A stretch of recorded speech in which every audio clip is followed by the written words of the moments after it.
Hello once again, it's your boy That's No Moon, back with another Gear 13, Is It Worth It? And recently we've been working on our Sith and our Empire, and this character I've ummed and ahed about for a little bit, fairly survivable as she is, fairly quick naturally.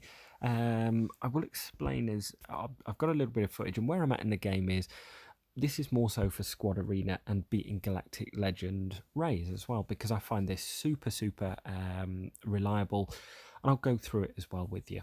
I quite like to run, this isn't a perfect mod set, a little bit of potency. I'm waiting for some different mods to go on there. For example, tenacity, again, I'm not too bothered about the tenacity, so I'm going to have a little play around with the mods after.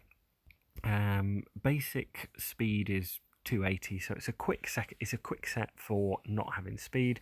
Health and protection is okay as well. The mastery, so her relics are going to give it increased accuracy, crit avoidance, and damage. Now, damage is the aim of the game, and this is what I'm going to focus on as well. And the damage at the moment is 5824. Don't worry, I'll keep all the stats. I'll do a side by side right at the end of the video. So damage is 5824. Now, in terms of this, these last gear pieces, that's going to give us some speed and health. This is going to give us some more health, resistance, penetration, and special crit chance, which is always good. Crits are always good.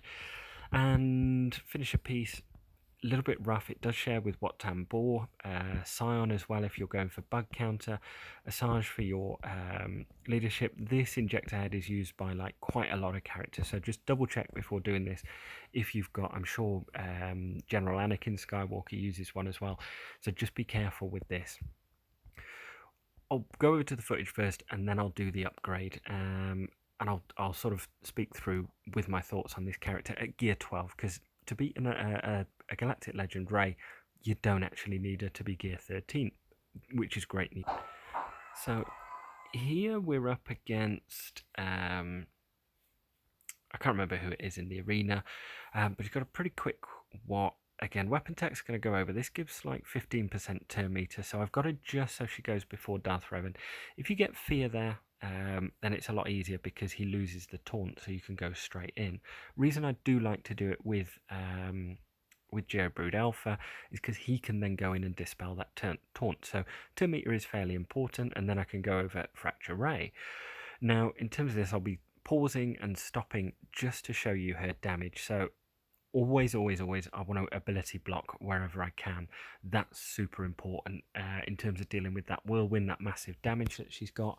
And again, right here comes, I think I'd go over to find someone with shock. There we go. So quite a lot of damage there in terms of AoEs. Now I'm going to try this a little bit later on. I'll see if I can go up against the same opponent as well. And I know I do another one as well. Not much I can do there, stuck behind, but I can apply fear and things like that. Just pitter-patter against General Kenobi there. Okay, that's fine. Can't quite remember what I do here. I think it's, yeah, I'm stuck behind that taunt annoyingly. And yeah, there is another sort of big one as well towards the end. So now I've got shock there again, ability block, that's what I need to do. Throw that over, and then fracture again.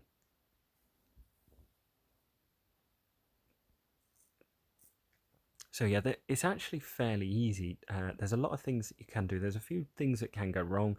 For example, she can like maybe not hit ability block. But I think it's coming up fairly soon.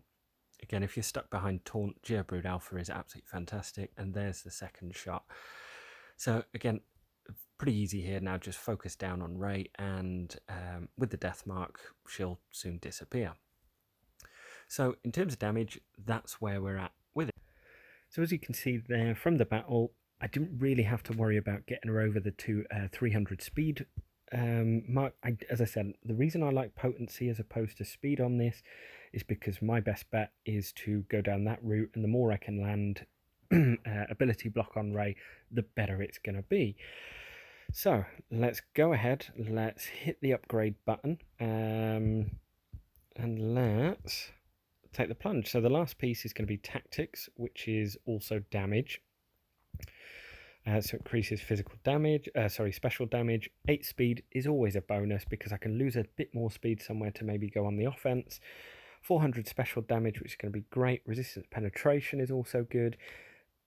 300 special crit chance, brilliant. And then 10% health steal, fantastic. I like all of those. They're all fairly relevant to this character. So let's go ahead, apply that, and let's upgrade. Right, so let's have a look what the relics do. So health and armor in terms of strength growth, that's really good. Agility growth, armor, and physical crit chance, again, nice. She already crits quite often anyway. Tactics growth is resistance, special damage, physical damage, and there. So that's what I'm more so looking at.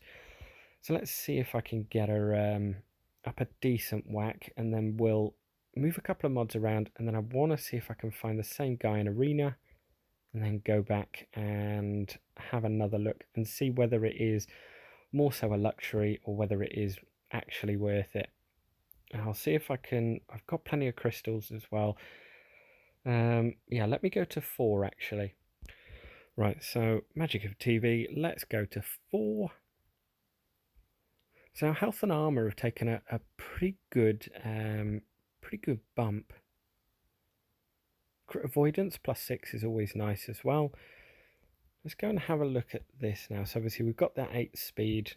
Health and protection have gone up a little bit, but not a huge amount. As I said, survivability isn't really an issue with this character. Potency, tenacity, I think has stayed the same. It's the special damage that we're looking at. 8,516. I'm going to now change a couple of little mods because I want to see how far we can push this in terms of damage. So bear with me a second. I'll just change a couple of mods around and we'll go from there. So a very slight segue and something that I'll take accountability for. I did release the video initially with a couple of bits of misinformation. So I've gone about it by taking that back and re-editing with the right information. And it was all down to this. Whenever Bastila's leader is another Sith, if an enemy is inflicted with death mark, fear, marked or shocked, they both gain 5% offense, stacking up to 100% for the rest of the battle. So that's going to be pretty important in these counters. And apologies that it is going to be. And the other piece of misinformation that I gave was on this one with stacks of ferocity, and in terms of it's yourself that gets -15% defense and tenacity per stack, but you also gain offense and potency per stack, so that can be absolutely devastating. So having an extra day to test this and have a look brought some interesting results, and I'll show you them now. So in this one, I've actually modded her with a full offense set and crit damage triangle, and we've got over 10,000 special damage there, and I was just interested sort of how far could I push this. And we're up against the Finn and Poe variation here, and I think this actually worked incredibly well. And we dropped a little bit of speed, but by going to gear 13 we kind of get that back. So as long as it doesn't affect with the turn order too much, as long as Bastila's the first one that goes out with weapon tech, that's fine.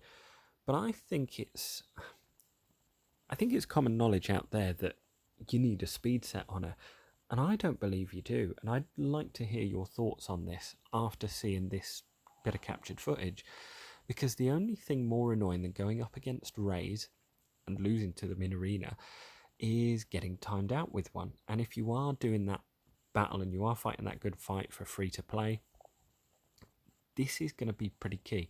This one was a little bit annoying. There was no crit on Holdo and Finn, so I put an average character damage there as well, and you'll see why that's important later on. We're going to be stacking up offense with the more shocks and fears and marks and things like that. So as we go on, we're going to be stacking this offense all the time. Obviously, Sith Empire isn't a huge faction that I've played with. I didn't kind of chase it when it first came out, so I'm still very unsure about their kit. Well, not very unsure, I know most of it, but again, there's so many intricacies with the kit. A little bit irresponsible putting out that video straight away yesterday, but it was late, I was tired, I wanted to get done with it, so I've just revisited it today. So she goes into her ultimate. Obviously not much we can do here. because you're going to hit for 1 damage, but all we can do is kind of make sure that everyone's looking good. We can shuffle around a little bit of turn meter if needed, but yeah, not much we can do at this stage. Okay, so we tank that hit pretty well.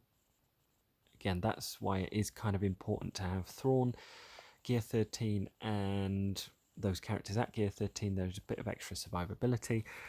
So we should be coming up fairly soon. I think I put a fracture in here. Okay, there we go. And right, I'll get the screenshot here now. So the total damage there is nearly 500,000. The average per character is 95,000, give or take. You'll notice in that screenshot, and I'll just go back to it. You'll notice in that screenshot that Poe doesn't have any status effects on him. And that's because we've hit so hard, he's completely skipped his damage immunity phase. Now, going back to the point about the only thing more annoying than getting beaten by a Ray is timed out by a Ray, and my phone has flown across the living room a few times over this last couple of weeks. But this, I think, is absolutely key. And I would really like to get your thoughts in terms of what mod set that you run on it, because I am super tempted to run this with an offense set now, knowing what this can do and knowing how much it can make my life easier. Also under the not the Bastila lead, under the Emperor Palpatine lead, I'm excited to see sort of what we can do with that one as well. Palpatine was the last one that we did to Gear 13. I'm actually having a lot of fun with that, and that's getting me out of some sticky situations in Grand Arena as well. So yeah, I really like Bastila Shan at Gear 13. I know it's not necessary, and I know at the start of the video I said, listen, if you don't want to do it and you still want to beat Galactic Legends, you can do.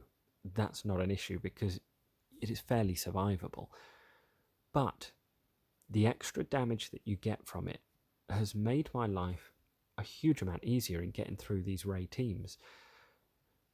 So in that respect, as free to play as well. So there's no ship. It's not a huge departure from GP. You're not going to be absolutely overloading it. And I know everyone's obsessed with that at the moment. But yeah, I'd like your thoughts. And I'd like to think, or I'd like to, for your opinions on this, in terms of what would be better. Speed, which I don't think it is. Offense, which I think probably it is. Or crit damage. Now, crit damage usually goes for the physical attacks, and then offense is usually for the special damage. So that's why I think offense sets are underrated. But let me know how you run it, and let me know if you agree that offense set is actually maybe a better way. Because at the end of the day, we're no longer running Darth Revan mirror matches a lot of the time with General Anakin Skywalker or a slower Padme. There are plenty of counters out there to it. So yeah, I'd be thoroughly interested in your thoughts. If you have enjoyed the content, please feel free to leave a like, a comment, and a subscription as well if you're new here. And it'd be great to get your feedback as well. If you do want to head over onto the Discord, I'll leave the description in the, I'll leave the link in the description rather, and hopefully we'll see you there on the dark side of the moon. I'll leave you with that. Thank you for watching, and I'll see you next time. Cheers, guys.